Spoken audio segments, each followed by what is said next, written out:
Welcome to Cheese in Depth. I'm Michael Landis, and today we have bourbon, charcuterie, and cheese, but not just any bourbon, not just any charcuterie, and not just any cheese. We have some amazing products to be able to sample. And I have to honestly say that because I've been eating and drinking these for a long time. And I have to say that these pairings are going to be amazing. For those of you that are big bourbon fans, that are charcuterie fans, that are cheese fans, this is the mecca of all places to go for that. And I have assembled a group of professionals and experts, and I'm going to let them introduce themselves, and we'll get going. So, Adam, if you'll introduce yourself. Sure, and I'm only sometimes one of those things and hardly ever the other thing you just said. But my name is Adam Harris. I'm the Senior Ambassador for the James B. Beam Distilling Company, a little distillery down in Claremont, Kentucky, where we make amazing bourbons, rye, and American whiskey, and we're part of the larger Beam Suntory global portfolio. Ryan. And my name is Ryan Chidester. I am the Director of Sales for Creminelli Fine Meats.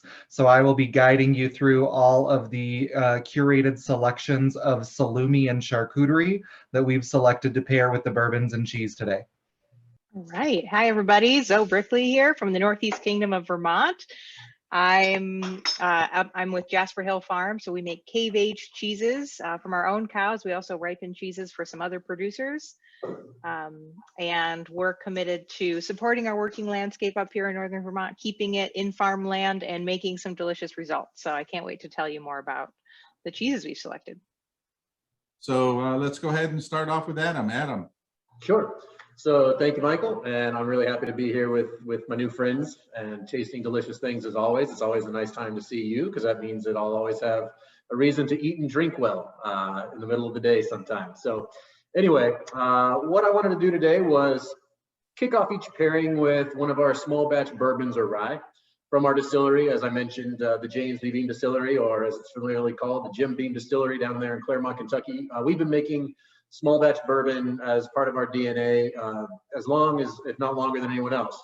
Our 6th generation master distiller back in the 1980s began a passion project for creating bourbons that would have big, full flavors, have unique mash bills, represent just unique styles that were kind of counter the culture of American whiskey at the time, especially bourbon, and wanted to bring back this bigger, bolder aspect of bourbon. But one of the things that we celebrate with those big, bold flavors and our small batch bourbons is their versatility.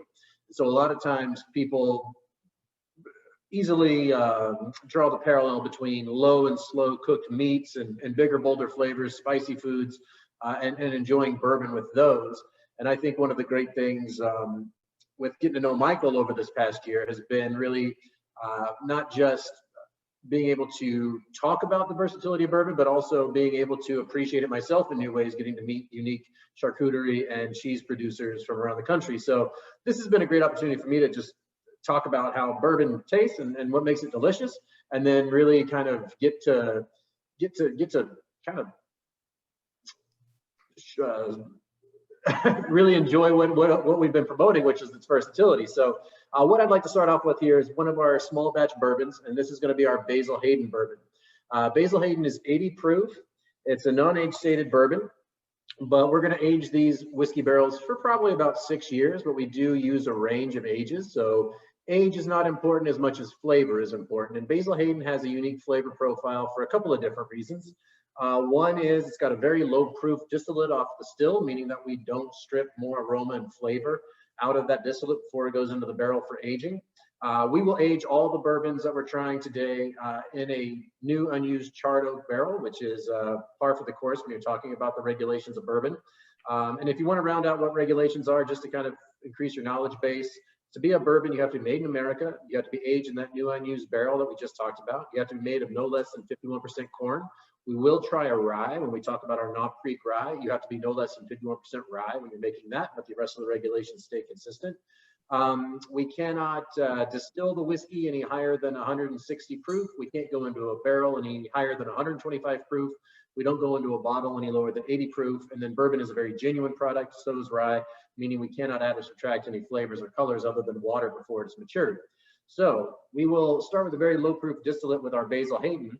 And we make that distillate from a mash bill that's very unique in the fact that we use twice the amount of rye. And that rye is going to give us a spicier bourbon mash bill. So we'll have a really nice balance of sweet and spicy. And for me, when I talk about Basil Hayden, I say that it is a full flavored, light bodied bourbon with an elegant spice. And the best way to appreciate just the overall flavor of this bourbon, and go ahead and pour yourself a little taste with me here on the panel or at home if you're following along. What I like to do first is we eat with our eyes first, right? And we drink with our eyes first. So you always want to look for the color of the whiskey. Basil Hayden at 80 proof in the bottle is going to be a nice kind of golden straw color.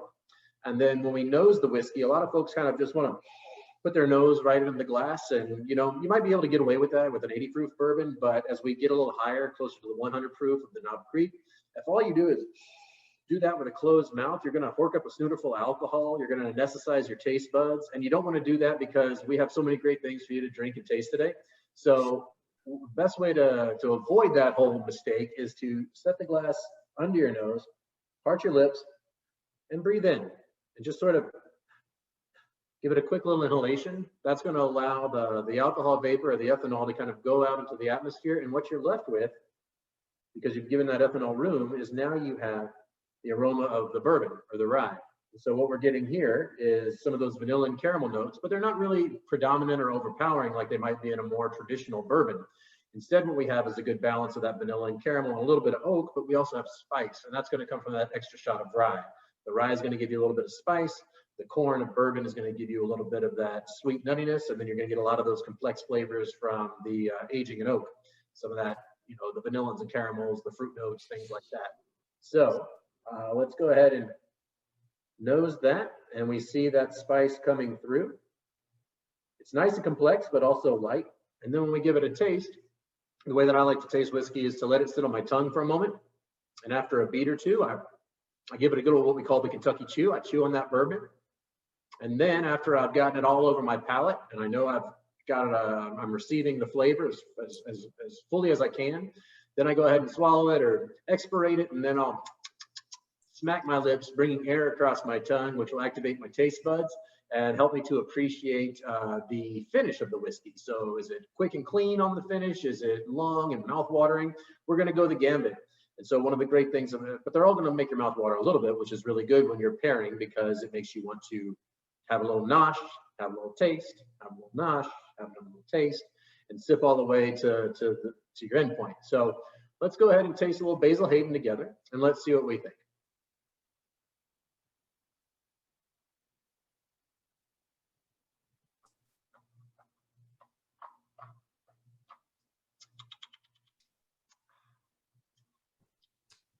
Spiciness up front, some of that peppermint really shines. One of the reasons why I chose this pairing to start us off is because I think that this is going to go very well with some of the softer, subtle notes because this bourbon isn't going to be overpowering.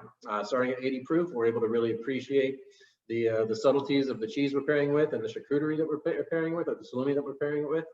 And we have an opportunity to really start playing with big flavors, balancing other more robust flavors from its counterparts in the pairings as we go down through these lineups. But I wanted to start nice and light. It's always a good place to start just so we can kind of build our palate and start to really sort of accustom ourselves to what we're up to today, which is just nothing but delicious fun. So I won't talk that long for everything. I just wanted to set the table for what makes bourbon bourbon, how to taste the bourbon, give you a few tasting notes. Basil Hayden, as you might be experiencing it right now. Full flavor, light body, elegant spice, and a medium clean finish. And that's going to pair really well with what Ryan and Zoe, or Zoe and then Ryan have selected as the counterpart pairings for this. So hope you guys enjoy. And I guess I'll kick it to Zoe. Yeah, let's. That was fabulous. I really appreciate the in-depth knowledge on that, and it is a fabulous bourbon. So let's go to Zoe and have Zoe. You know, Zoe is an American Cheese Society certified sensory evaluator. So when we talk about that, it's you know, you don't know what that is. If you watch the previous video with Zoe, she talks all about it, but she can explain some of the nuances that we're going to get in some of the cheeses. So when we build this together at the end, you'll be able to put all these pieces together. So Zoe, tell us about the Highlander.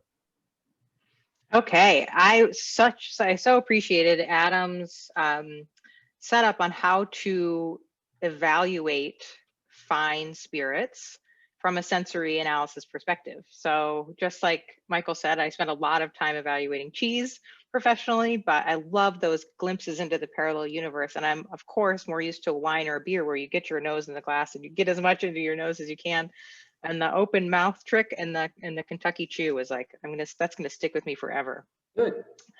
I've always really enjoyed spirits, but gosh, I don't think I've done a cheese pairing with them for a long time. So I'm really looking forward to this as my favorite sport, is pairing cheese with other things. So I've got a wedge of Highlander here, and I'll kind of walk you through in a similar way how I would approach this. So this is my wedge of Highlander here. This is what I would call a semi-firm cheese. So it's not hard and crumbly like Parmigiano Reggiano. It's of course not as soft as a brie, and this is you know, kind of a sliding scale. I'm noticing that there's some openness here, so these little eyes. That's typical in Alpine style cheeses. A lot of times you get the nice big round Swiss eyes. These are more typical for a tome style, and especially a raw milk cheese. There's a little bit more like liveliness and activity. So this is a raw milk cheese. Another thing I notice about it, besides the nice orange kind of like rosy rind, that tells me it's a washed rind cheese. So while this cheese is ripening, we're actively washing it with a saltwater brine, and that's cultivating a community of microbes that is not only sort of protecting the cheese and slowing down the drying, so we're not cracking and drying the cheese out, it has a nice supple texture, but it's also all of those varied microbes that we're cultivating on the rind are contributing enzymes. Those enzymes are breaking down the fats and proteins in the cheese and making complex flavor. So when this cheese is very young, just a few days old, it tastes like sort of like feta. It's like salty, bland, not much going on. And then over time, those aromas get opened up by the enzymes coming in from the microbes as the fats and proteins are broken down into small enough pieces to get into your nose. That's literally what cheese aroma is. It's the microbial activity has broken down your solids to the point that they become aromatized. Another visual clue about this cheese is how bendy it is, right? So this is a very elastic textured cheese, as opposed to snapping. I can give it a little bend and it kind of goes back into place. So that tells me that this is a lower acid cheese. The other end of the spectrum would be maybe a cheddar, that if you made a little, sometimes you can't even get a clean slice because it crumbles right off your knife. And the longer the cheese make, the more lactose, milk sugar, gets turned into lactic acid, and the more crumbly your texture gets. That's because calcium, everybody knows milk has a lot of calcium. Calcium is the glue that holds cheese texture together, milk proteins. And the more acid you make, the more you dissolve away that glue. So a shorter make, like this mountain style cheese we say, Highlander,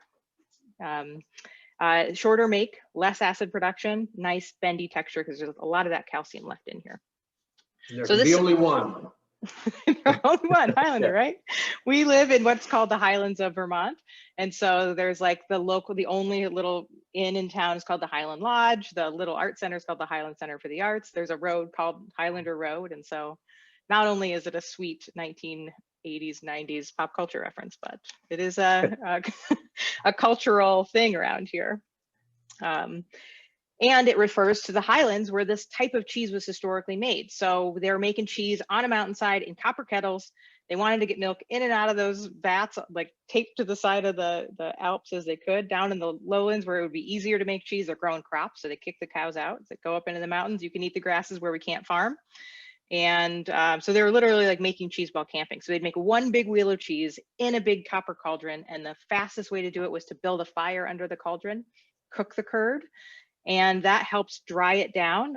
Building acidity is another way to dry your curd down, but you'd need more time and space to do that kind of work. So cooked curd cheeses have a characteristic dense, sort of elastic texture, and then some of those cooked milk and cheese flavors. So scalded milk, caramelized notes, cured meat is a note that we get out of here, and then definitely roasted nuts. And in the case of Highlander, which is half raw cow's milk and half raw goat's milk from our new goat farm, I get really interesting gamey, earthy notes that come across to me like roasted chestnuts, maybe a little buckwheat honey.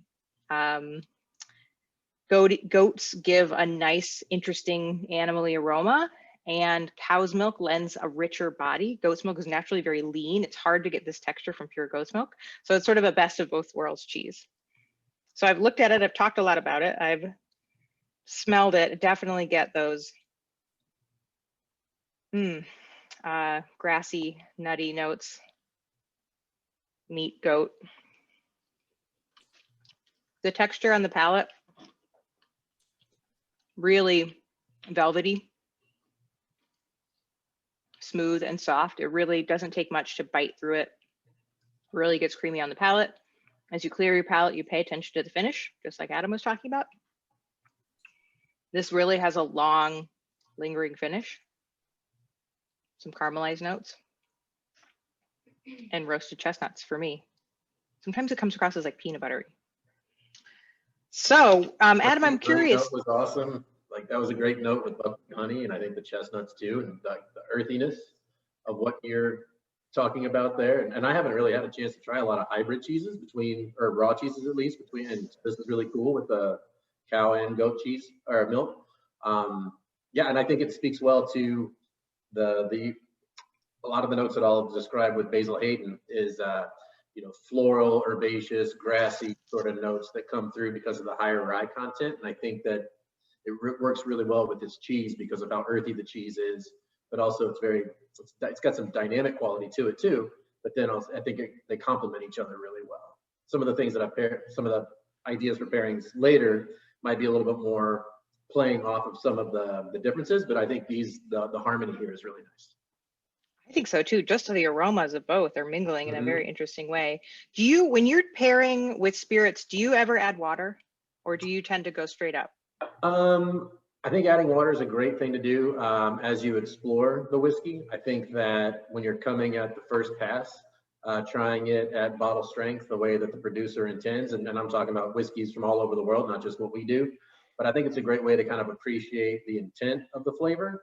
But then adding water is the best way to open up that whiskey. This whiskey could sit in the glass for as long as we chat, and it's not going to change. And really, the aroma might soften a little bit, but the flavor is never going to change. The flavor profile won't change from moment to moment. So adding water is the best way to kind of get deeper into the more subtle notes. I would say that 80 proof with Basil Hayden, you don't really have to add any water if you don't want to.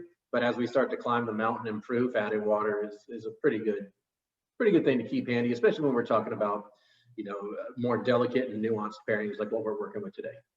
Mm-hmm. Having to return to the pairing multiple times. Yeah. All right, great. All right, Ryan, tell us about the charcuterie you chose.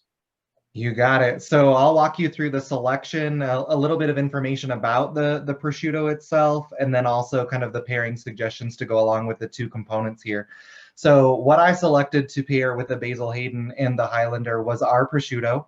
So prosciutto Creminelli is a domestic prosciutto. This is heritage breed pork coming from the United States, both heritage breed and certified humanely raised pork. So this is a beautiful, high quality cut of pork. This is literally just meat, salt, and hung to dry. So this is as delicate and as basic in terms of flavor profile that you can get, which is really popular with the most sophisticated of palates. Usually prosciutto is king at the dinner party, and that's really why I chose the pairing for this cheese and this bourbon pairing, because you've got so much in the Basil Hayden that is smooth and light. You've got so much in the Highlander that's coming out, and I really wanted something that really complemented those two selections and didn't, overpower or draw away flavors. So I wanted something that would pair right in nicely and enhance the flavors of both of those components coming into this pairing. So what you have in prosciutto is that heritage breed domestic pork leg that is salted and hung to dry. Based on the heritage breed that we use, which is a Duroc Berkshire cross, you're going to get roughly a 10 to 12 pound leg, and that will age for 10 to 12 months. Typically, prosciutto aging is dictated by the size of the leg.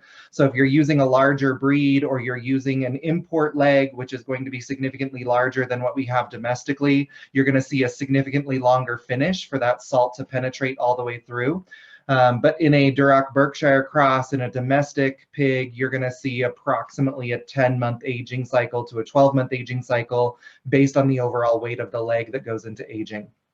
So this is something that you're going to take out of the fridge, you're going to put on a board, you're going to let come up to room temperature for about 20 to 30 minutes, and then you're going to either wrap it in cheese or you're going to pair it on the side of the cheese. You can use a chutney, a cracker if you'd like, but really my favorite way is to take something like Highlander, kind of make yourself a little sandwich, roll it around, put it in your mouth together, and then slowly let it melt in and dissolve. That kind of buttery smoothness of the prosciutto is going to pair in with the flavors coming out of the cheese, and then you've got a really nice kind of wash down with Basil Hayden for a complete pairing with a lot of flavor. That's a very smooth entryway into this meat, cheese, and bourbon pairing day. It's really amazing how much of the saltiness is absorbed into the cheese and into the bourbon. You know, when you taste it, you can taste that saltiness, but that's the first thing that disappears. And I think it's really cool that, you know, that it's there, but, and it brings out some more of the flavors. I wonder why maybe Ryan, you can talk about this, but I've noticed that when I have the chance to have very nice charcuterie and salumi around, that when you taste, and I know that you're supposed to let it rest and come to room temperature and things, but when you try it cold, if you're just that ravenous, right, you gotta have a snack or something, and you try it, like you get a lot of salt, right? Like salt seems to be kind of the overpowering flavor, but then as you kind of let the fat soften and everything like that, the flavor is so much more subtle. I mean, it's still you still get salt, don't get me wrong, obviously, but you know, it's just so much more complex. I know why that happens in bourbon, you know, like we were talking about just a minute ago with Zoe and adding some water and letting the complexities come out. What's the process like behind that for charcuterie, et cetera? That's a very good question, and it speaks to specifically all types of salumi, not just prosciutto. But when you've got a cold product, a lot of what you've built into that flavor and that very delicate build of the lactose breaking down the sugar, or the bacteria breaking down the sugar and creating lactic acid, which is then going to develop the flavor. A lot of those nuances are kind of stored dormant while you've got a really cold refrigerated product. And so if you choose to reach right into the fridge, grab a snack, and throw it down, that complexity of flavor development, specifically in added flavor elements like a Calabrese, which is inspired by the Calabrian region, paprika, pepper, those kind of like bolder, robust flavors, you really don't do yourself any justice because you're not going to get those flavors. They're kept dormant by that colder temperature, and if you let them come up to room temperature, you're going to get the full complexity of flavor suite in that particular product. So definitely always best to wait for room temperature if you can. Makes a big difference. All right. So, Zoe, what's your impression of the three together? Well, I'm going to echo Ryan's adjective of smooth here. I think all of them come together with such softness on the palate, considering how aromatic each element is. And I suppose this might be one of the more delicate bourbons that we're going to have. But it's still intense when compared to a cheese. You know, it really, it's a big impact on your palate. But altogether, I thought that the intensities matched surprisingly well, which was a surprise to me.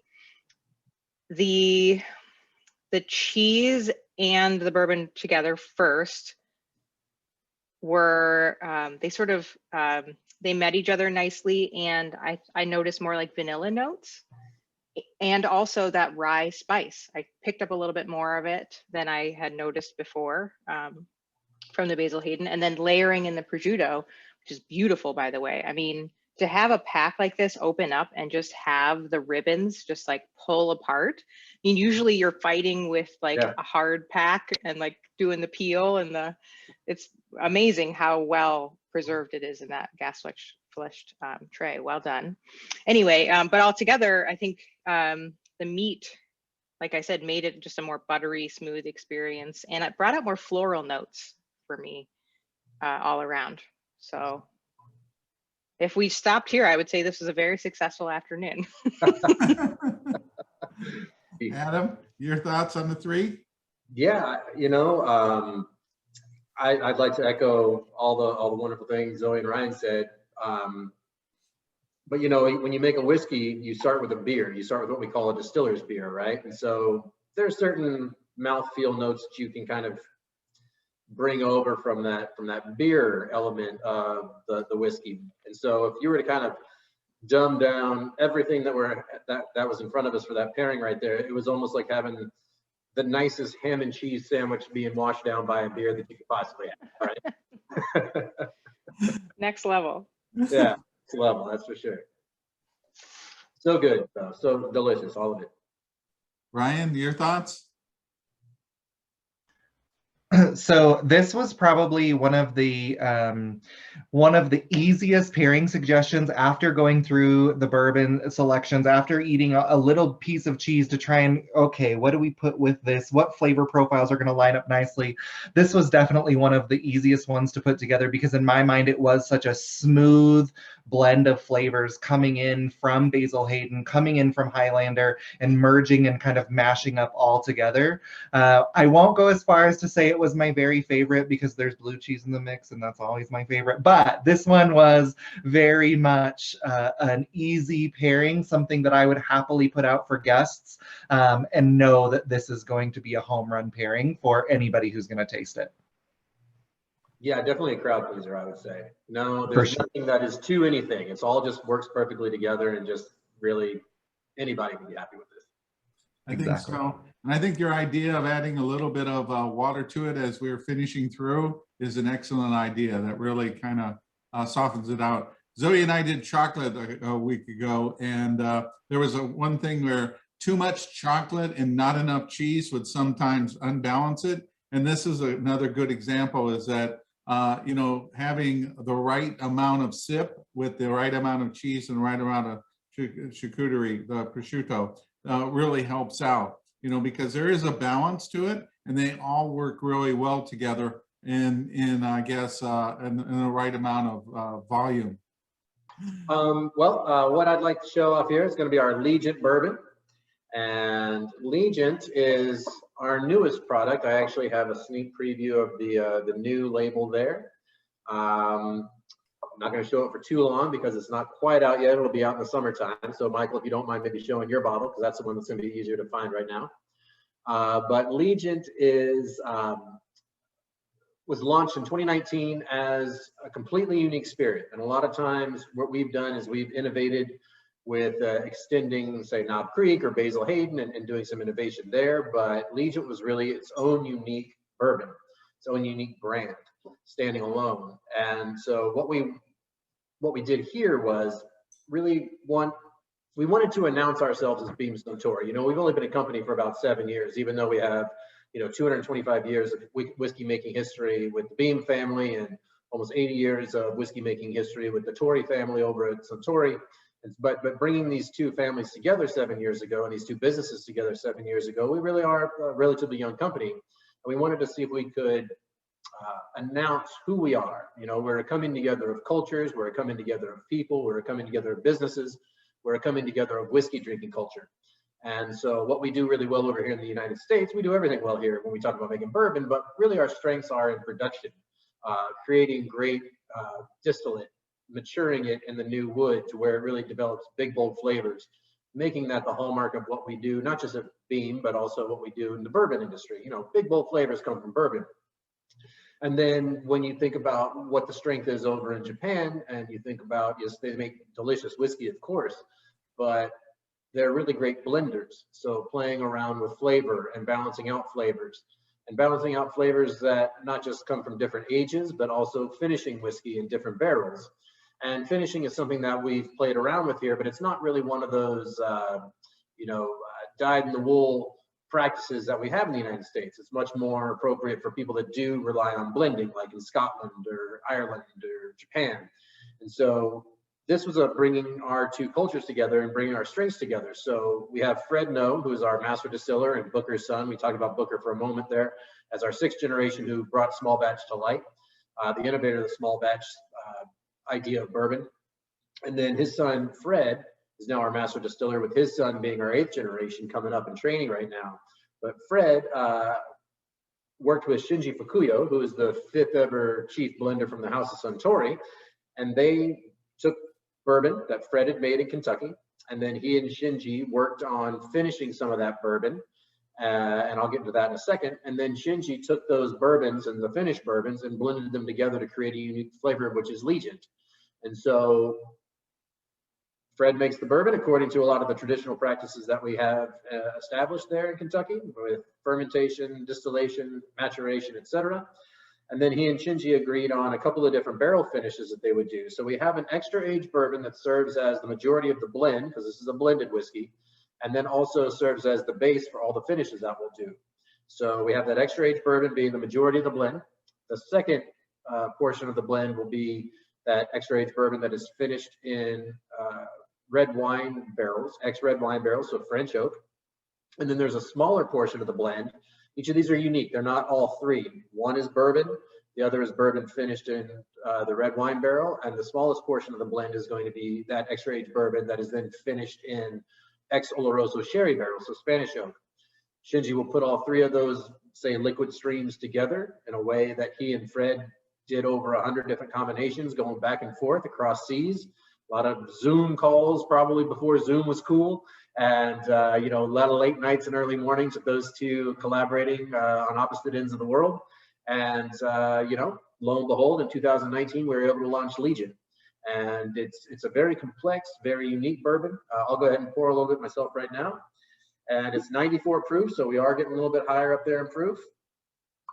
And what you'll see in the glass is you now have, because of that proof, you know, the darker the whiskey is going to be an indicator of age and proof, so water that's been added or not added for dilution.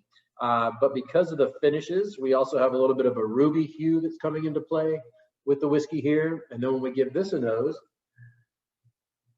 you know it's a bourbon, and this is a bourbon through and through. We like to say that Legent is a bourbon with the soul of Kentucky, but the nuance of Japan. And I think you can really kind of tell that with the aroma as it starts. There's no denying the vanillins and caramels and oak that come through. But then you get some of the ripe red fruits that are going to come from the wine barrel. I like to think of things like red currants, a little bit of acidity, like just like a lemon rind or lemon zest comes through here, which really kind of brightens up the flavor as well as the aroma.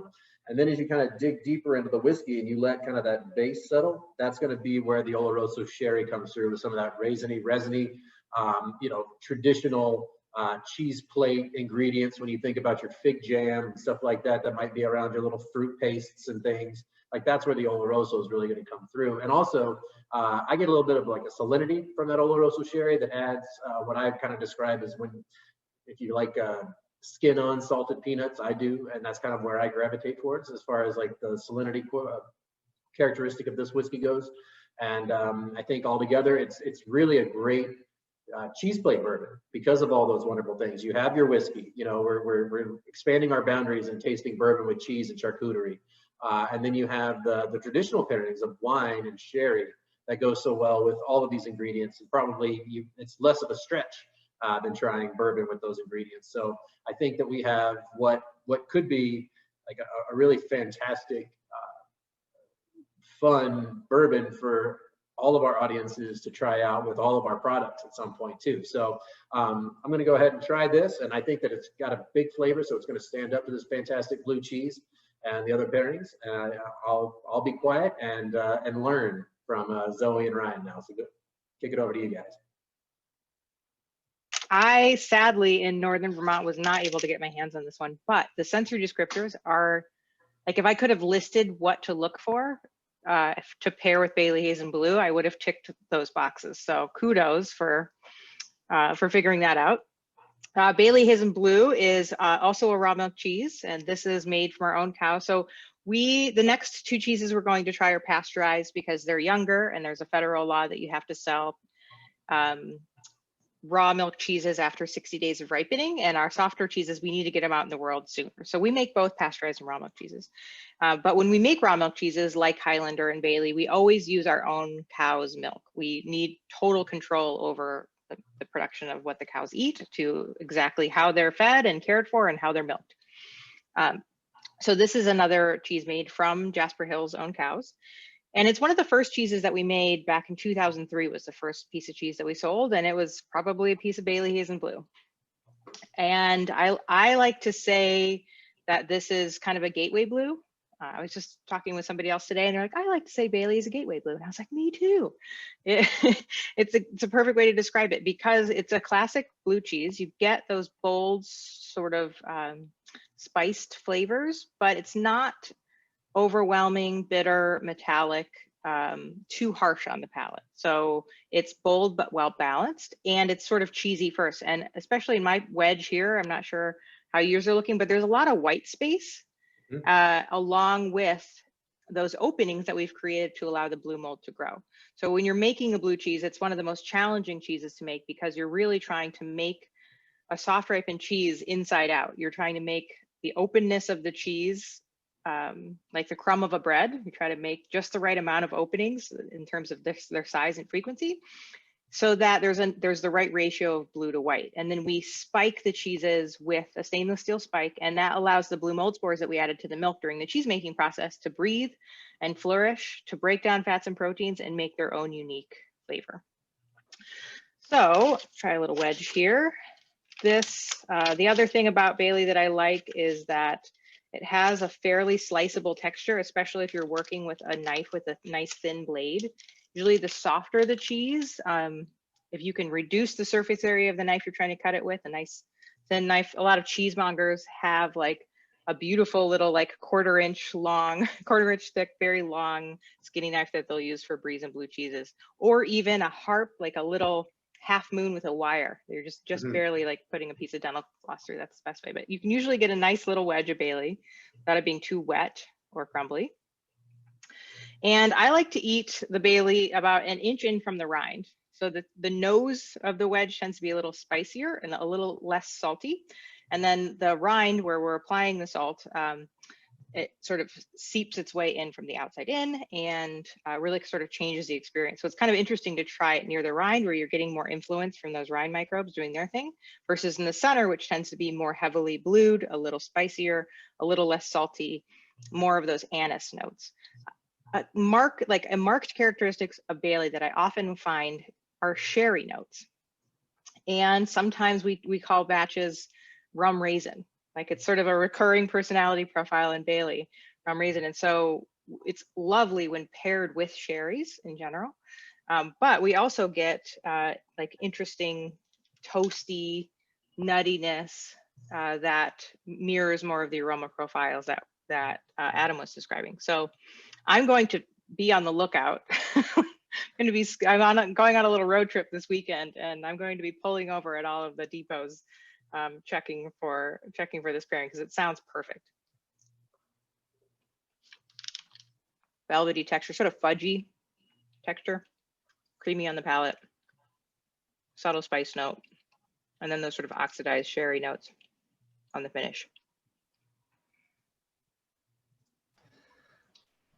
Well, I was able to find Legent in my area, which I was telling everybody before the call was very surprising because Utah keeps quite the control on liquor, as many of you may know. But I was able to find it. I was able to do some pairings over the weekend, going back and forth with different cheeses, different meats. And based on all of the flavor profiles that I had a chance to taste through and the combinations that I came up with, my favorite pairing for the Legent and the blue, which is always a home run for me, was the Varzi. And it's quite amazing how, you're familiar with each of these products, but you don't know the in-depth knowledge that Zoe or that Adam would have until you hear it. And it's amazing how these stories really line up together. So first I'll walk you through what Varzi is, and then a little bit more about the pairing itself. So very similar history behind Varzi in terms of the kind of the uniqueness that matches the other products that you're going to pair this with. So Varzi is actually a village. And if you do a Google Maps search for Varzi, you're going to find that it's kind of smack dab in the middle of a lot of regions that were bigger and more popular when it comes to very pronounced charcuterie and cheese from Italy. So you're a hop, skip, and a jump from Parmigiano Reggiano production territory. You're a hop, skip, and a jump from Parma legs being aged. You've got the fennel fields of Tuscany. And the producers in this very small village of Varzi really struggled to separate themselves from the nearby producers to create a product that would make them stand out. how do we do this? And they really didn't have a locally available spice, a locally available process, something that just really helped them stand out. And so in the early 1700s, a group of merchants from the village of Varzi decided to come together. They pooled their money, they pooled their resources, and they sent a scout down to meet the trade ships at the port of Genoa coming in from Indonesia. They made purchases of nutmeg, which was a very expensive, not readily available spice at the time. They took that nutmeg back to their village and they used that to finish the salami and create Varzi, which actually kind of brings out that like sweet nutmeg note and spice on the very finish. Almost everything that Cristiano does is pork first, flavor second, because there is such a beautiful quality to the pork that we're using. Again, being heritage breed and humanely raised, certainly not that we're trying to cover up the pork. We want to highlight and celebrate that. So what you'll get is very subtle notes of the spices and the flavors, always on the finish, kind of back up through the back of your mouth and into your nose on kind of the final bite and the run through of the eating of the charcuterie. So this Varzi typically pairs very well with a blue, in my opinion. It brings out kind of, it balances out some of those more robust notes without overpowering the cheese. And what I actually did in creating this pairing was kind of fold a layer of blue into almost a taco style slice of the Varzi salami. And then I actually did a little kind of wash of the Legent around the edge of the outer edge of the salami and ate that. And the way that the bite comes together with the blue, the salami, and that Legent was really incredible. Not to stop here, but this was my favorite pairing that I created between the blue cheese and the Varzi salami. So this one really came together for me and accentuated not only the Legent, but the blue and then the Varzi salami together. This was a really incredible pairing for me. I just want to say that I love that you end all of your experimenting with like just trying to find out the best sort of vehicle to combine them together, whether it's like a ham sandwich or if you're making a taco. It's like I'm waiting for a burrito. I'm really excited for the burrito and the George Foreman press to come out at the fourth pairing. Yeah, exactly. Yeah. This is a perfect pairing. The blue cheese brings in that mapley flavor that's in there, that earthiness that blends perfectly with the Legent. And then when you add in the Varzi on this, it just brings them all together. It's really just such a, I'd say, comfortable pairing where all the flavors just come together and it's just, nobody's fighting in this. This is like, you know, everybody's too tired. They just want to just relax. And this is such a nice pairing. Adam? Your thoughts? Yeah, this tastes very fancy to me. You know, it all just works very well in the most fanciful way. I think that we had kind of that everyman pairing earlier, and I think that this is just elevated to that next level where it's just it's for everyone, but also you know that you're enjoying finer things with this pairing. I was I was a little bit skeptical of pairing up the blue cheese so early because of the big flavors that we're highlighting here, but I really think that they all work together in a way that is not, it's not big and ballsy. It's not brash. It is, you know, there's great flavor in the Varzi, there's great flavor in the blue cheese. The Legent has big flavor, but together there's just this, it's just fanciful and really nice. And I think that I want to taste them in all different orders. You know, I want to try them all because I think the ham and the cheese, going back to the ham, and then the whiskey is all really great. And then I'm just really, I guess I'm not surprised, but I'm delighted that having not met before, aside from all of us coming together through you, Michael, I mean, we're all kind of on the same page here. I think that's pretty cool, right? Like even the stories, the similarities, the collaborations, and bringing things together that you were saying, Ryan, and just the inspiration for the way that you bring the blue cheese together, Zoe. It's just, it's pretty. It's kind of magic. It's really cool. Yeah, It totally is. I would call this like the jet setting international elegance pairing, yeah. right? There's so many cultures that have been pulled together by connoisseurs to take like the best of different different people's innovations without the ego of saying, well, we don't do that here. Yeah. In order to really just make the most elevated and interesting products. I mean, this blue cheese was based on a British style blue cheese made in the US, and then paired with such an interesting storied bourbon that utilizes both American and Japanese expertise, and then Spanish barrels. And then the Italian charcuterie, which borrowed traditions from another place as well. This really reminds me of a French approach to charcuterie. So those warm spices. Oh, I can hear you. can you guys hear me okay? Yep. Okay. It's got a little message from my earphones. And in that warm nutmeg spice blend really, to me, reminds me of the French approach. So I just love how it all came together. The warm spices with the Bayley Hazen Blue, which is, that's how I describe Bayley. It's not like spicy and metallic. It's spiced like anise spice. And we get some of those nutmeg notes, which I bet are perfect with those notes of sherry. So I can't wait to try it all together. I'm saving a pack. Thanks for sending a little extra, Ryan. So Ryan, any last comments? I think I mentioned that you mentioned this to you before, Michael, but usually when somebody calls me and asks me what to pair with blue cheese, I usually tell them to pick up another piece of blue cheese. That's the best pairing for blue cheese. So if you're double fisting anything, it should be blue cheese. So I was hesitant to understand what would come together so well with such a favorite personal cheese of mine. And the way that these flavors came together from Legent and Varzi with that cheese was really incredible.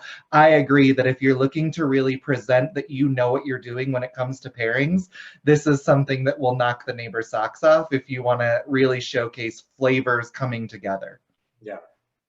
It's all, each one brings such a uniqueness to it. It's not you can grab another blue. This is a very specific pairing. There's characteristics that are blending because each one has certain direction that bring, or flavors that bring it together. This is like, this is a number one. We're going to impress the family and friends and everything. It's definitely there.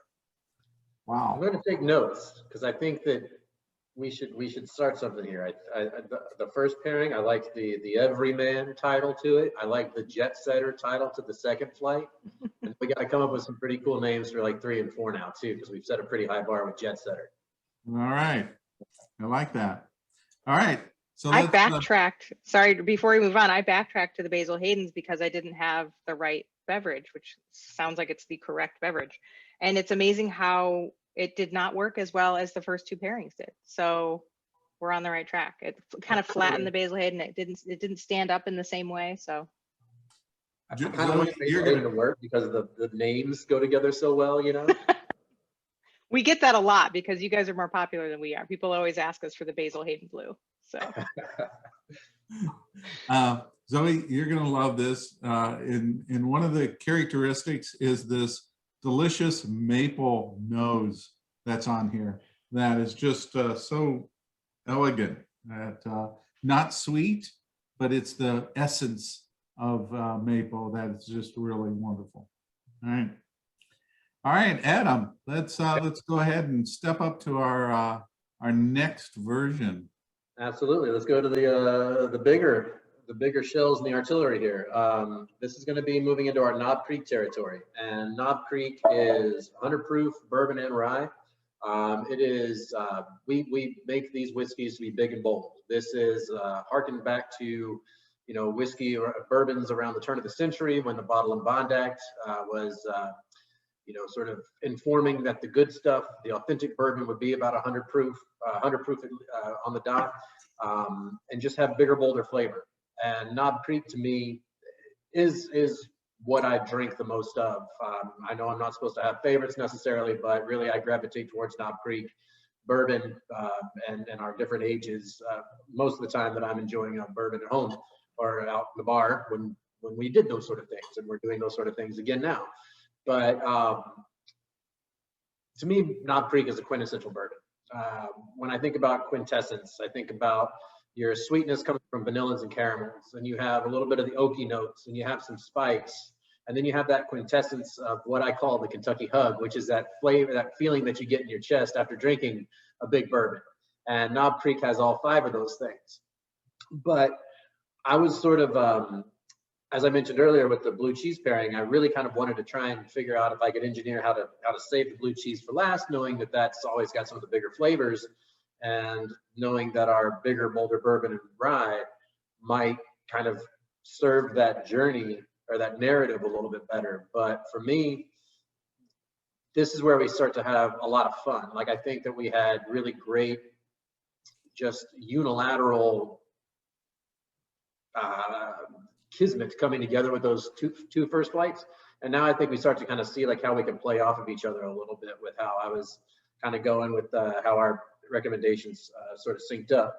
So with Knob Creek, what you're going to get is a lot of traditional classic bourbon flavors, and to speak in like generalities and the big brush strokes, it's you know, deep dark golden, almost amber color inside the glass here. It's going to be 9 years old, the better part of a decade. You really get a lot of great color and a huge depth of aroma and flavor from the aging. Again, this is one of those small batch bourbons. This is our most popular small batch bourbon. We've been doing this for almost 30 years now.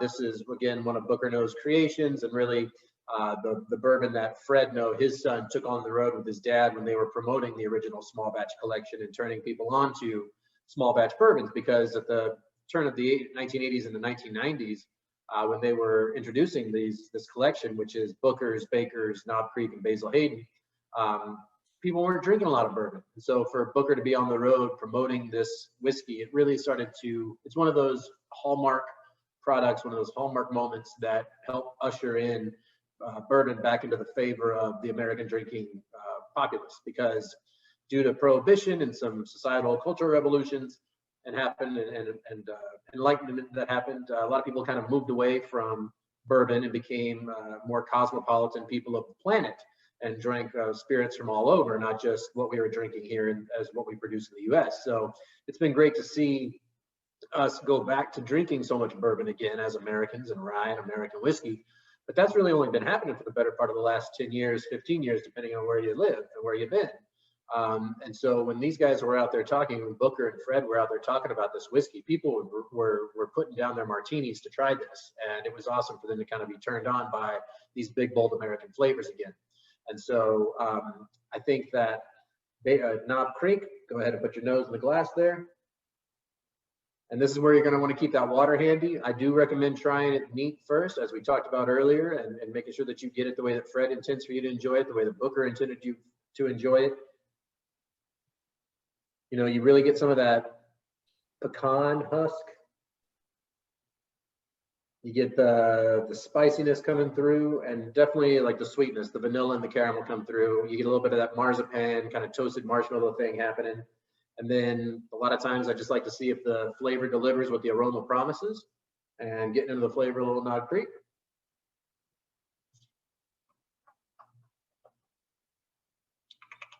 This is almost going to start to guarantee that I won't get anything done for the rest of the day, but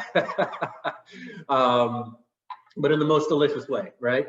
And so feel free to add a couple of drops of water if you would like to, but please do try everything first at bottle strength, and then start to play around with it as you make your way through the pairings. And I think that what we've got coming up with this softer cheese is going to be a great study in comparison and working with flavors that don't necessarily match up exactly the way that we have before, but now start to kind of lean in on some differences, and you'll see how they bring out sweetnesses in each other that I think are really cool.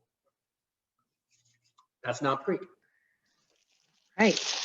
It is such a rich color. It's really beautiful, and the flavor is there to match. Really enjoying that. Okay, so Willoughby is the next cheese up. Correct, Michael? I'm on. Yes. I'm on Yeah. script here. Okay. Yes, you are. And this is a washed rind cheese. So I mentioned that Highlander had a washed rind, that sort of like rosy hue. Same family, just on different ends of the moisture spectrum. So obviously Highlander is a firmer cheese and Willoughby is in the soft cheese family, but we're doing the same thing to the rind in the cave. We're literally washing it with a little scrub brush, trying to work off the fluffy flora and encourage this community of microbes that I mentioned that's more yeast and bacteria driven. So a symbiotic community of bacteria and yeast. Does that sound familiar to anybody? SCOBY is the acronym.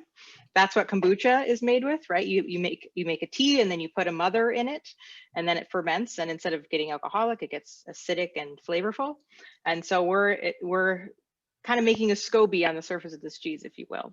Different mix of microbes, but same spirit, and they achieve complexity as with fermented foods and beverages of all kinds. So Willoughby is a pasteurized cheese, as I mentioned, but this is the stinky cheese family. When you wash a rind, you get those funky, bold, sometimes locker room type aromas. If you're not sure what it is that's causing the aroma around you, it might be a little unsettling, but I also like to say the bark is worse than the bite. They usually smell more earthy, and then on the palate, they tend to be a little more sweety, meaty flavors, and also like peaches and cream type flavors. So stone fruits, apricots, peaches are really nice pairings with this style. This is a younger wheel, so we're sort of, we have water everywhere around here, but not a ripe cheese to eat. It can sometimes be hard because it leaves us pretty young and it continues to ripen in the supply chain. So mine is still fairly mild, definitely on that fruity side. You get aromas of peat, which is something that comes up especially in Scotch tasting and other whiskeys. So I'd be interested to hear how peat figures into the bourbon aroma landscape. Suede is on the nose for sure. Sometimes like oniony, beefy, but definitely like new suede shoes sometimes, like in a good way. But then on the palate, like I mentioned, it's sweet, creamy, a little bit like prosciutto-y almost, that sort of like buttery meatiness. That could be an interesting cross pairing, but I'll stay on task here. And I'm gonna go ahead and pair it while we hear about the charcuterie. So what I chose to pair here was the Sopressa. And kind of like we've been doing, I'll walk you through what the Sopressa is and then kind of get into the specific notes and pairing arrangement that I created here with these other two components. So Sopressa, unlike a lot of the Italian charcuterie that you'll see that really gives ode to either the flavor profile, something like a finocchio being the Italian word for fennel that drives that naming convention, or the specific region that it comes from, a Calabrese giving ode to Calabria, where paprika pepper is going to be common. A Sopressa actually is one of the very few items that is named based on the style. So Sopressa, coming from the Italian root word of squeezed, refers back to an ancient tradition of taking this salami in the casing as it's aging and pressing it between two wooden boards. And so the actual process is what dictates the name, which is why if you're ever looking throughout a grocery store and you're looking for Sopressas, you may have built a specific flavor profile in your mind, but you'll actually get Sopressas that are more indicative of the northern region of Italy. So a Sopressa Veneta, like ours, which is kind of a wine garlic recipe. Or you can get some Southern style Sopressas, which are going to be more hot, spicy, because really this is open flavor profile, open to your direction and your innovation and creativity. The only caveat is going to be the production process. And over the years, especially as, kind of producers needed to regulate and really create quality and continuity in production, that wood pressing process has kind of fallen out of favor. But the actual naming convention and the shape that it takes hold from that still remains today. So the Sopressa is actually created with macerated garlic. This is a Sangiovese wine coming from a really beautiful vineyard. The winemaker is Bibi Gratz, who lives in an ancient castle. I was actually fortunate enough to be able to tour this castle that's been in his family for the last 60 years. This is the old, once upon a time when Florence was the capital. This is kind of the primary crown jewel castle. This property has been purchased by Bibi Gratz's family, and he now lives there, runs the vineyard, and creates these beautiful Sangiovese wines. There's something remarkable that happens when you put that fermented Sangiovese wine in with the raw meat and let it re-ferment through the cycle process. It really doesn't bring the flavor of the wine. It really just helps enhance the spices and the meat itself, which really means, a lot of people are afraid like, oh, I would never pair a Sangiovese with a bourbon. But in this case, the flavor enhancement that comes out in that re-fermentation of the Sopressa, along with the garlic and the white pepper and the black pepper, really brought together for me a pairing that was exceptional between the Willoughby, the Sopressa, and then what was actually my favorite standalone drink, which was this Knob Creek bourbon. That was, as I looked at individual components, this was my favorite thing to drink on its own. This was something that really was kind of a champion for me. And then the way that Willoughby and Sopressa kind of brought out the flavors. This is not a blending of flavors coming together in a smooth like the first one. This was an enhancement of different tastes coming together and colliding together. So this was my collision pairing where every component got a little bit better than it was on its own from the three coming together. So this was truly a great pairing for me. When you put the cheese and the charcuterie together, they blend. I mean, everything comes together. It's a melt of flavors that in there. You think about these three pairings. If you didn't have the bourbon, it's okay, but it's better with the bourbon, because when I add in the bourbon, it brings out all those flavors that are there that I think enhances with it. So it's a great pairing on its own, but it's even better with the Knob Creek. Adam? Oh yeah. I think that in reference to the Knob Creek, the spiciness of the Sopressa, right? That's what we're trying to do, Sopressa. Brings out the sweetness of the bourbon. I think that the earthiness, some of that umami kind of beefy flavor that's coming from the cheese also brings out the sweetness of the bourbon. And so when you put all three of them together, they all shine in their own way. And then to have the bourbon be that sweet kind of anchor that works as the medium between all the flavors, in my opinion, is really great. And I think that we're really starting to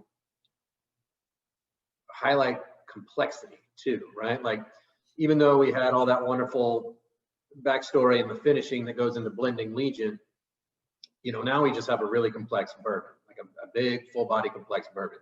This cheese is not as showy complex as the blue cheese, but it's got so much going on, and its subtlety and like some of those, when you said suede, I hear you on the suede thing, so I mean, like that, like some of those things that are just kind of wild are really show off. And then I think, Ryan, what you got here with the charcuterie is just fantastic. I think it's really nice to see how the collision of what you were describing is paying off really well. It's an accident you can't take your eyes off of, and you can't wait to try it.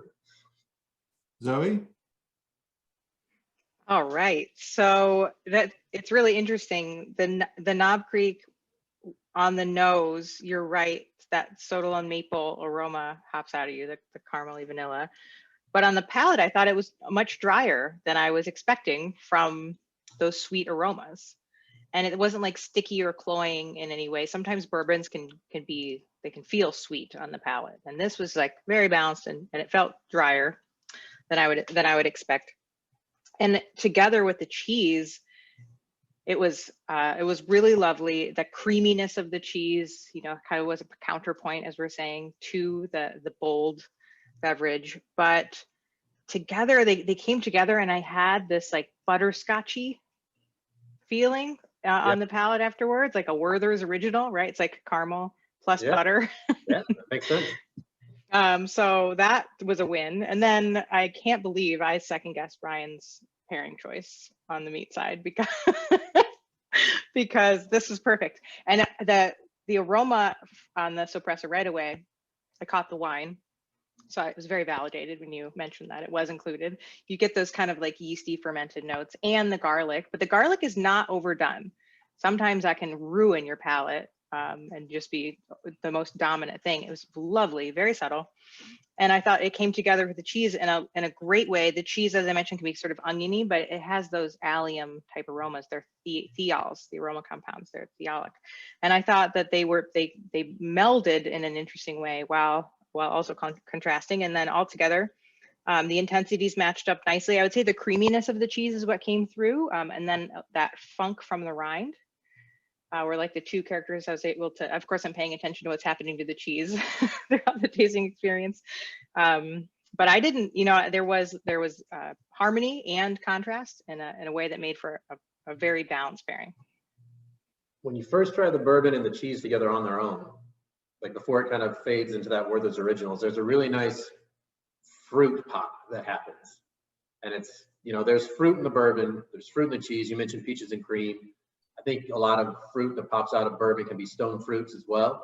And I think that there's something that happens right there in the very beginning that is fruity and kind of really like that retro nasal sort of fruit in the palate, right? And then as it begins to wash away into that, relying on the strengths of the sweet and the cream, becoming that butterscotch Werther's Original finish is quite nice. But they're great. Like each are great together as twos, and then the trio together is quite nice as well. A lot of people that are hesitant with wash drying cheeses because of how aromatic they are. I couldn't imagine a better cheese with this pairing. It just works out so well having each of those flavors building upon each other for the final flavor characteristic. And without having the intensity or richness that Willoughby has, it just makes it all work together. Every time I get to hang out with you, Michael, and eat awesome soft cheeses with Brian's, my mind goes back to being young and my parents having dinner parties and seeing the soft cheeses and seeing how it's carved out and like the sad rind just sort of lumped over itself because there's nothing in between it anymore, and thinking that was how you were supposed to eat cheese like that growing up, and of course correcting over my time, but just thinking about all that wasted opportunity for people to enjoy the cheese more than they were enjoying it in those dinner parties from 30 years ago. I'm glad things changed. Yes, exactly. All right, I'm from a President Brie and like Franzia family, so I'm impressed at your early board. Ryan, any last comments? No, just that this one was, I agree that the 2x2s, whether it's charcuterie bourbon, charcuterie cheese bourbon, these 2x2s were really impressive pairings all on their own. And then the three together, what I really loved was it wasn't harmoniously coming together in a smooth, sophisticated way. It was very kind of clash mashup, but extracted all of the very best elements from the Knob Creek, from the Willoughby, from the Sopressa, and that's what I really liked about this pairing. It was very unique and very special for me.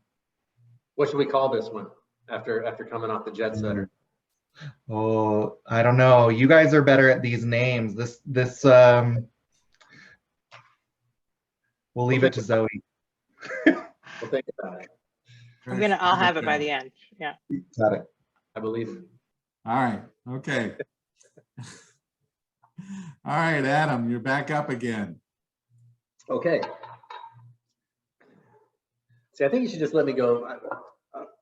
Going first, I say so much, and then I also have so much to say once everybody's done their thing too. So I don't know if I should go last or what, but okay, I'll go first again. having fun.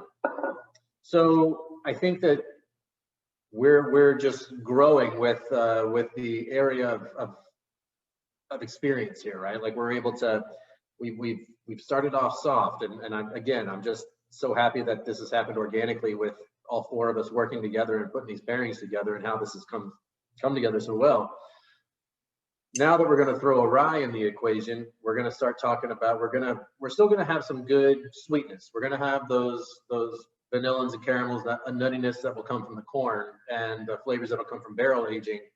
But now we're moving towards tipping the scales more towards the spicy side of things. And so, I mean, you know, as we're looking at the getting into the Calabrese with this last pairing, as we're getting into this birch, the birch wrapped rinds here. I mean, I think we're really starting to kind of step up the individual ingredients potential as for flavor. And so, you know, some of this is moving towards the spicy side of things. And so the rye here, our Knob Creek rye, it's an award-winning rye. We've been doing this for less than 10 years as far as Knob Creek rye goes. But the year that we released it, I'm going to say this is about 2011 now.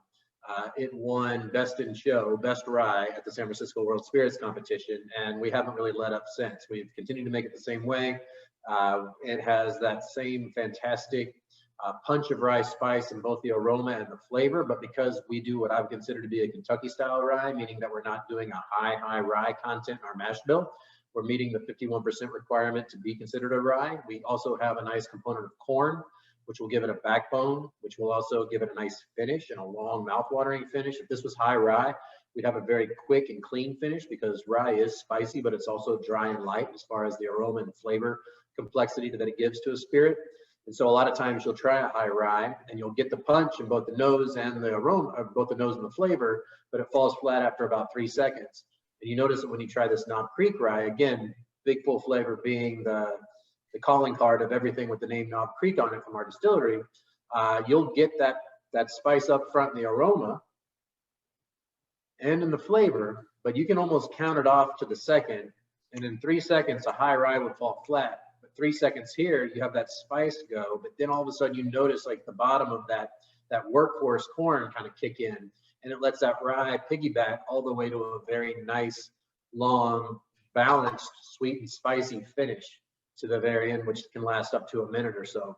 And so here we have that rye, which gives you the spice, which again, kind of I mentioned it with the high rye mash of Basil Hayden, how we have those vegetal notes, some of those herbaceous notes, things like that I think are going to play really well with the cheese and the charcuterie pairing. But I think that we've got a really cool sort of maybe the oddest ball of the bunch of the 4 pairings that we have, or the 4 flights that we have. Especially after the last one, kind of with those clashing flavors working so well in harmony together there, are really complementing each other. The complementary clash, maybe that should be the name of our 3rd flight.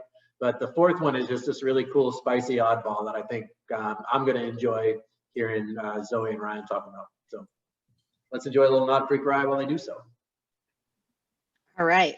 All I could come up with was cowboy toffee. It's like leathery Werther's. Yeah, a complimentary clash. Cowboy toffee, no better. Cowboy toffee, better. Yeah. All right. So this is Harbison, and Harbison is another soft ripened cheese, and it's similar to the Willoughby. They're made in the same creamery from the same milk source. So we're really proud. Melting. It's awesome. Yeah, it's the Goo Bomb. This is like the gooey cheese in our collection, gooeyest. It's made from the same milk as Willoughby, which is a combination of our own and our neighbors. So we're really excited when we finally were able to make enough cheese to use all of our milk. Our first call for extra milk was our neighbor, Tom Hill. Our farm is named after Jasper Hill, the last farmer to run the farm before the Keeler brothers bought it. It was known in town as the Jasper Hill Farm. And Jasper Hill's cousin, Tom Hill, down the road, still milking cows. And whenever Andy and Mateo, who were new to farming, they really were into like the rural development project aspect and had to learn on their feet the dairy farming part.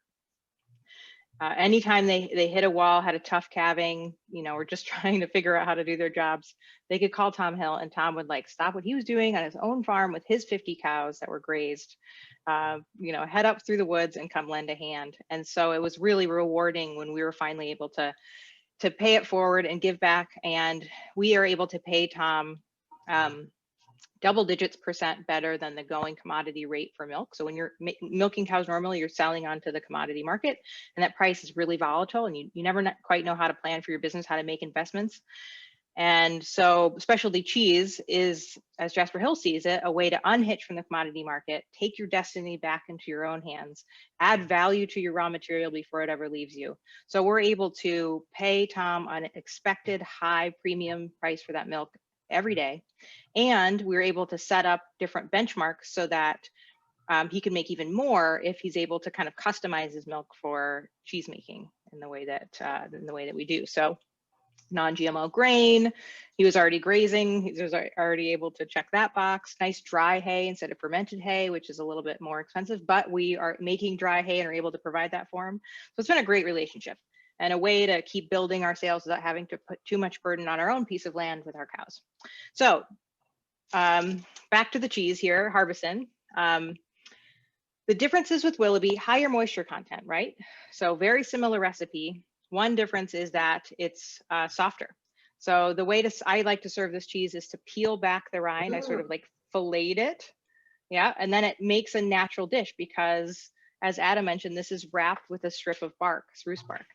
And that's an old Jura Mountain tradition. We didn't invent that, but we did train this dude, Ron Hall, to be a sanglier, which is the French word for bark harvester, belt maker. It's like from the French root word of belt. And he goes out into the woods, sloughs off the rough outer bark of the spruce tree, and then the inner layer is called the cambium layer, and that's what's transporting water and nutrients up and down the trunk to the leaves. And in the fall, that dries out and becomes a new tree ring. So it's like a baby tree ring, and there's this window of opportunity in the spring and summer where it's like supple, it's like leather sheet that you can peel off that trunk. And he cuts it into strips, delivers it to the farm. We dry them out in the hayloft, and when we're ready to use them, we boil them. That makes them flexible and clean. And then as the cheese softens, when it's first made, it's like a rubbery little flavorless hockey puck. And then as it ripens, that rind, instead of the washed rind SCOBY-like community, we're growing a field of little white button mushrooms, you can imagine. So it's flora, it's in the mushroom family. That white rind is contributing more mushroomy vegetal flavors instead of that funky, fruity, meaty thing. It's kind of taking the aroma in a different direction, but it's still softening the cheese and giving it a lot of complexity and flavor, along with the cultures that we added. And the cultures that we added that are sort of ripening the cheese from the inside out were developed by French cheesemakers who are trying to replicate the je ne sais quoi of a raw milk camembert for an American market where they had to pasteurize their cheese. So they were trying to make a camembert and sell it to the Americans, and they're like, it's just not the same. So they did a lot of research in modern microbiology. The advantages of modern microbiology was that they could study what makes that raw milk camembert taste so good, isolate a blend of those cultures, and then they could, kind of use that to mimic it. It's not the same as a raw milk camembert, but it does have that big, funky, garlicky, roasted Brussels sprout, interesting thing. And then not only does the spruce bark help it stand up straight and make a cute little dish, but it gives you those resinous, sprucey, woody notes, which in an aged cheese like this, especially a buttery cheese, gives you some of those like vanilla and caramely notes almost, definitely like vanillin. And then that the sprucey sometimes comes across as mustardy notes. And I love pairing spruce barked cheeses, which is a growing category. You're going to see more and more cheesemakers making spruce bark wrapped cheeses and the imported Frenchies. But pairing these spruce wrapped cheeses with barrel aged anything gives you really cool aromatic possibilities. Yeah. So beer, wine, spirits. Can't wait to try it.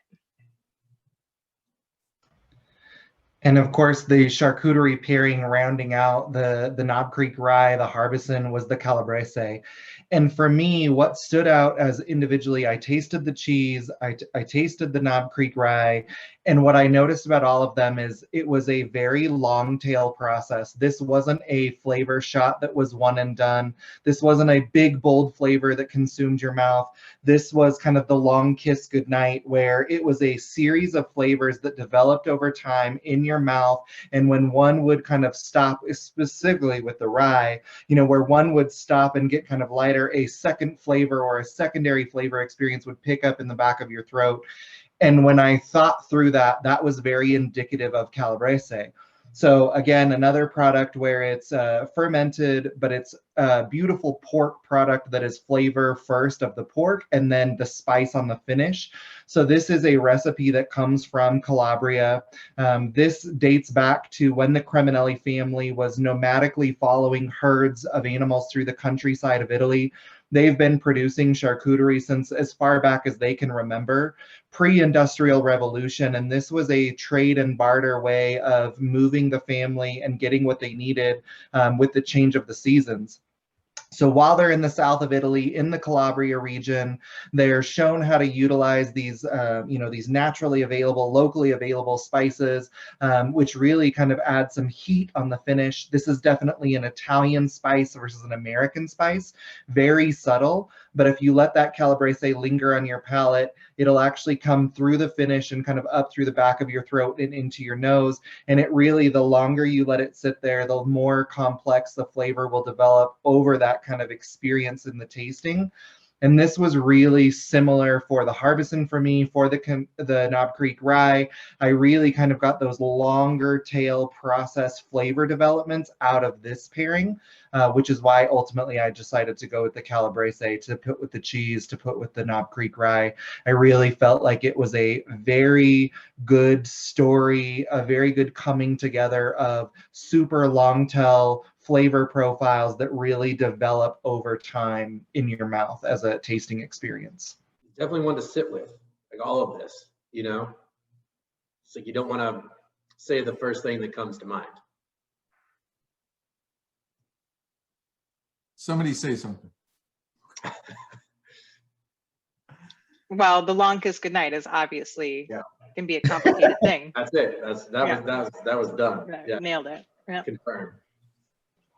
I think that for me, the again, proportions, this is one of the pairings where you can really take a deep, giant swash of the cheese and have a gooey bit and have a little bit of the charcuterie and a little sip of the bourbon, and they work really well. This is definitely cheese forward. You can really dig into the cheese with this because those supporting characters on it really bring out a lot of the bolder flavors, but the cheese is kind of like puts out any heat or any of that. It just smooths it out to me.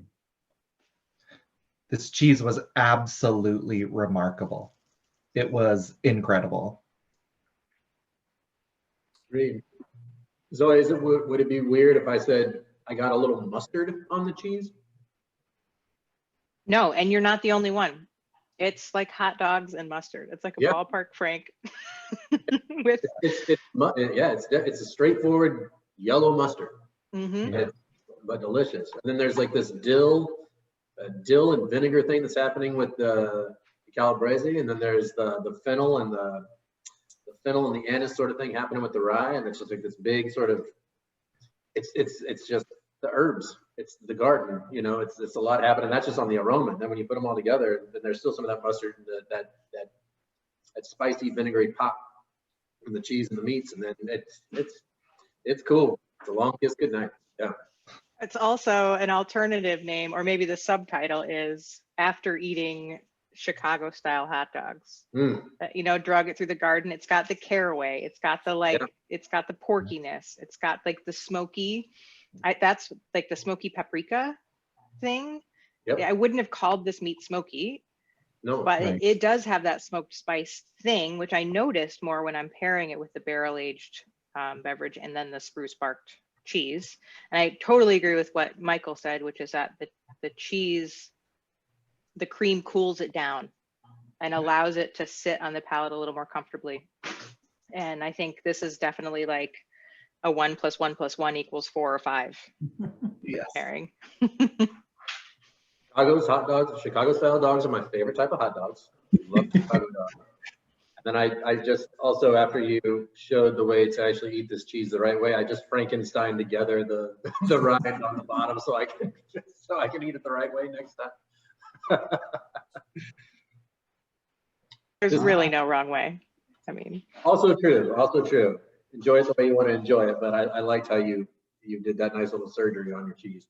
yeah, sometimes you leave a little bit of rind because some people like to kind of dig in and get a piece of that rind with the gooey paste. Others really just want the pure goo experience. So there's also no wrong way that way between enjoying it with the rind or without. The rind does tend to be mushroomy, earthy, and can add to it that way.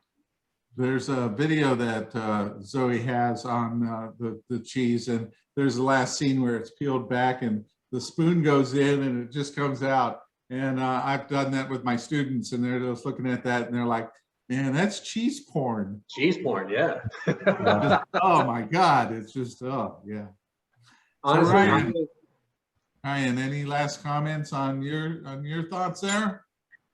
I think if you were to put this, all together and do a blind taste test, I have a hard time believing that this wouldn't be the crowd favorite. I think that, the Blue, the Varzi, and the Legent were my personal favorite, but I have a hunch that in a tasting controlled environment, this one would actually come out to be the favorite.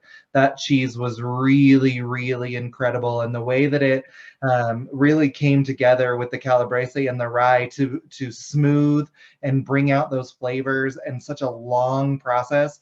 I think especially, I think that would be very enjoyable for people trying it all together. I personally, as the whiskey guy on this group, I am happy to let that rye be kind of the tertiary component, because I really feel like the cheese and the Calabrese together are so good. And I think that the rye just serves as this nice little medium to kind of enjoy it all together on the way down. But those two things together, kind of going back and forth between the three, those sing really wonderfully together. Those two should be on any cheese plate served anywhere in the world. It's so good. So good. All right. So as always, I want to know what the favorite is. So Zoe, which one of these four was your personal favorite? Well, this was such a fun sensory journey, and it's hard to pick a favorite, but honestly, because I don't think it's going to get mentioned by the rest of the panel, I think the first lineup was really lovely. I think it was a great entry point to this world of pairing possibilities, and it was just so smooth and complimentary and easy to enjoy. And I think for maybe a more intimidating task of having to pair these up, that was just a great way to start. So. Adam? I like the first pairing for so many of the reasons why Zoe mentioned it. I love its accessibility. I love that you can get your head around it. I love that there's like a lot of different points of reference for flavors that we all know and love that you can dig into there or tie yourself into there. I think kind of with Ryan's love for blue cheese, as I also have a love for blue cheese, like I think that is such an elevated crowd pleaser there that I don't feel like I have to vote for that one because so many people would vote for that out there in the world, and it deserves everyone's vote. But as much as I love our bourbon and really enjoyed how the sweetness of the bourbon came out with everything that we tried there, I enjoyed the last pair. The last flight I thought was really good. The long kiss goodnight I think was outstanding. Just the standalone flavors in each of the items that we tried, the complexity of those flavors and what made them that way as far as the production process goes. It was really cool, and I think that just being able to wash it down with a good drink at the end of a night like that was really, or the end of an afternoon like this, it was it was pretty special. So they were all great, and if I had to gun to my head, I'm gonna talk about how cool the last pairing was. Ryan? And of course, I've got to go with the jet setter number 2. I think that combination of Blue, Varzi, and Legent was really an elevated showstopper experience for me. I'm no stranger to picking Blue as my favorite. If it's ever in the lineup, I usually lean towards it. But the reality is that it wasn't just the blue cheese. It was the way that the blue came together with the charcuterie, with Legent, and really like popped those flavor explosions. That was by far my favorite combined experience in tasting. Well, you know, I go with number 3. I just love the Willoughby. I think it's just such a great cheese. I think he's going to go for all of them. I think that's just a wonderful pairing, and I really just love the way that the richness came across, and you know that as each of us have our own personal preferences. I also, you know, Knob Creek is also one of my favorites as well. So, so what was the final determination on the 4 names? We've got the Everyman. We've got the Jet Setter. I think maybe number 3 should be the Hungry Dog. Number 4 is a Long Kiss Goodnight. I don't know. What were we doing for number 3? Zoe, that was up to you. You were supposed to come up with the name for the number 3. The Cowboy Toffee, right? Cowboy Toffee. Coffee. There we go. Cowboy Yeah, Toffee. Yeah, leather and Werther's. that's right. Yeah. All right. Well, I have to say that this is one of my favorite pairings. Bourbon has always been I've been a big fan of bourbon for a long time. Of course, the cheeses are fantastic. Ryan, the charcuterie is exceptional as always. So it's really nice to be able to put these together. What I think is the best part about this is that we now understand a little bit more about each one and why they work together. So I think that's a really cool option. I think that's a really cool way that we work that together. So Thank you for bringing us together, Michael. my pleasure. Yeah. I'm glad it worked out and everybody was here on, and we were able to do this. So any last comments that anybody has? I just hope we've inspired people to have a new, you know, Friday afternoon, evening get together activity with their friends. Like, this is just such a fun way of really being thoughtful about the things that we're enjoying. These are all sort of special splurge items. And when you put them together in this way, it really helps you kind of slow down and appreciate the complexity and the craft behind each one. So it's, like I said, it's my favorite sport. I agree. We've had 18 months that were fairly difficult, and this is a luxury, a treat yourself moment, a way to bring, you know, people together in your close circle and really enjoy something that is kind of an approachable luxury. Get people together, try it, pair them together, see if you come up with better pairings than we did. I'd love to hear about it if you do. But this was a lot of fun, and I hope each of you have fun as you kind of go through and create your pairings together. And I'll just say that Ryan, Zoe, you guys kind of took the words right out of my mouth. I was going to say a little bit about what each of y'all just said, but I'll just reiterate that and say that don't be afraid to try out things that might not on the surface seem like they'll go together. And, you know, a spirit of adventure is always the right spirit to approach any sort of pairing or anything that you do culinary or drink wise. And, you know, Michael, thank you for giving us a platform to help showcase oddball pairings and weirdos that people might not think about right off the bat. But I think we've managed to make it all make sense just a little bit better. So thank you guys very much. It's been a pleasure to talk and share. Cheers. Cheers. For a Monday night, this is exceptional. And I appreciate the time that you guys took. And this will be on my YouTube channel in the next couple of days. And, you know, I've done 90 of these. And one of the things about it is that I hate leaving you. I just thought, you know, it's like we've been this year. I want to continue. Let's continue eating and drinking, and we'll just hang out for a while. But I know we've already pushed our limits. We're an hour and 36 minutes. So, you know, we all have to get on to our lives. So, Got a loaf of Yeah. bread somewhere around here. Yeah. and go on to dinner and more drinking. All right. So thank you so much. I really appreciate it. And I look forward to the next time that we get together and we get to do this. And thank you. It was exceptional. Adam, Ryan, Zoe, thank you. Thank All you. right. Bye. All right. Bye, Bye-bye. everyone. Thanks. Take care. Bye-bye.